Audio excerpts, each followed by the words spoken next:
அன்பானவர்களுக்கு வணக்கம். நாளை பஞ்சமி திதி. இந்த பஞ்சமி திதி என்று நாளை யார் யாருக்கெல்லாம் கடன் தொல்லை, வீட்டில் நிம்மதி இல்லை,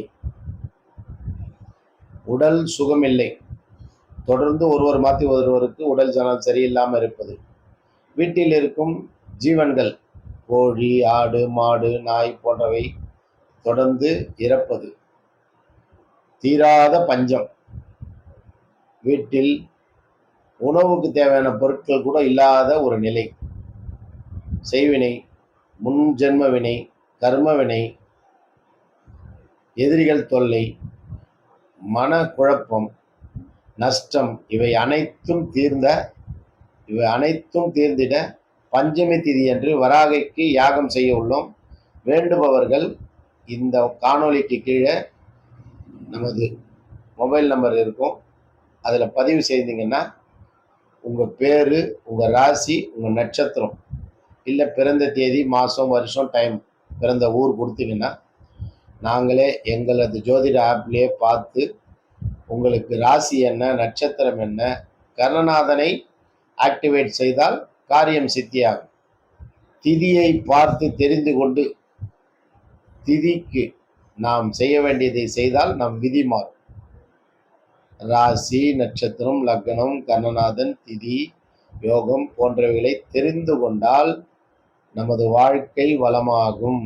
நம் முன்னோர்கள் இவை அனைத்தும் நமக்கு சொல்லிவிட்டு சென்றுள்ளார்கள் ஜோதிட சாஸ்திரம் மூலமாக. இவை நீங்கள் தெரிந்து கொண்டால் என்ன நடக்கும் என்றால், வாழ்க்கையில் எந்த துன்பமும் வராமல் நம்மை நாம் பாதுகாத்து கொள்ளலாம். இப்போ உடல் நல்லா இருக்கணும்னா என்ன பண்ணும்? யோகா பண்ணும். அப்போ யோக சாஸ்திரம் இருக்கு இல்லையா? மனம் நல்லா இருக்கணுமா என்ன பண்ணும்? தியானம் பண்ணும். செல்வ வளம் நல்லா இருக்கணும்னா என்ன பண்ணும்? உழைக்கணும். அதே டைமில் அது இஷ்டம் இருக்கணும். அதிர்ஷ்டம் இல்லை, அது இஷ்டம் இருக்கணும்.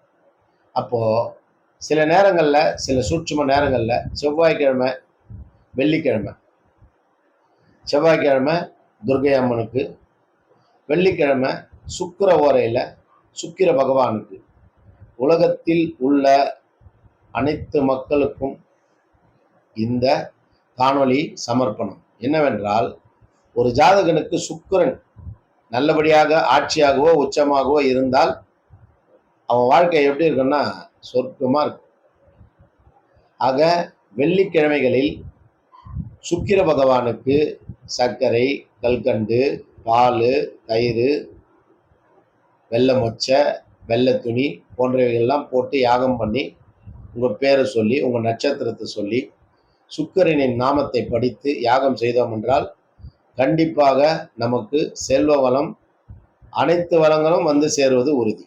ஒன்று. ரெண்டாவது, பஞ்சமி திதி அன்று வராகி அம்மனுக்கு, வெற்றி தெய்வம் வராகி அம்மனுக்கு நாம் வேண்டுதல் வச்சு பஞ்சமி தேதி அன்னைக்கு நம்ம பேரையும் சொல்லி யாகம் பண்ணால், நம்ம குடும்பத்தாரின் பேரை சொல்லி யாகம் பண்ணால் 100% பலன்.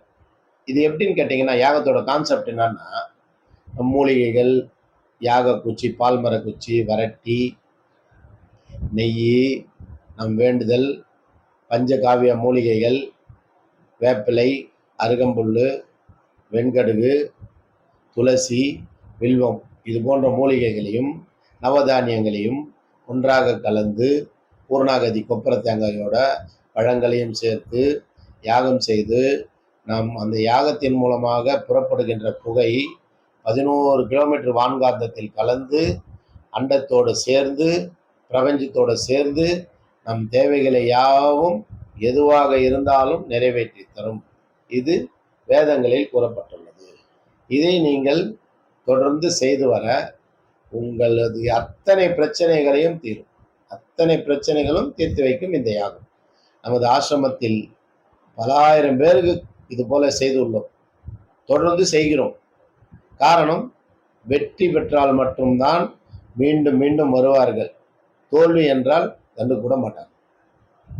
இதை ஞாபகம் வச்சுக்கணும். நம்ம யாகத்தின் பலன் வெற்றி என்றதால் மட்டும்தான் அடுத்தடுத்து யாகத்துக்கு தினம் ஒருத்தர் வந்துடுறாங்க.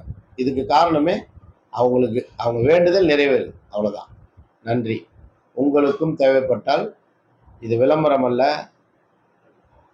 வெற்றி பெறுவதற்கான சூத்திரம். தேவைப்படுவோர் இந்த காணொலிக்கு கீழே ஃபோன் நம்பருக்கும் தொடர்பு கொள்ளலாம். நன்றி. வாழ்க வளமுடன். எல்லோரும் நல்லா இருக்க, எல்லா உயிர்களும் இன்புற்று வாழணும் இறைவா என்று வேண்டி தினந்தோறும் யாகம் செய்கின்றோம். அக்ஷய குபேர லிங்கேஸ்வரருக்கு அர்ச்சனை செய்கின்றோம். தினந்தோறும் வள்ளல் பெருமானார் கூற்றின்படி மருத்துவம் செய்கின்றோம், ஜோதிடம் பார்க்கின்றோம், குறைகளை தீர்த்து வைக்கின்றோம்.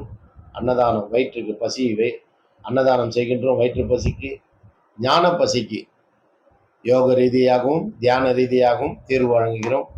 வேண்டுபவர்கள் தொடர்பு கொள்ளலாம்.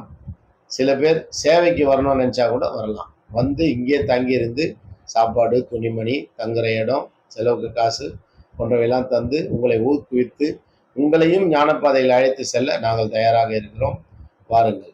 அன்பே சிவம்.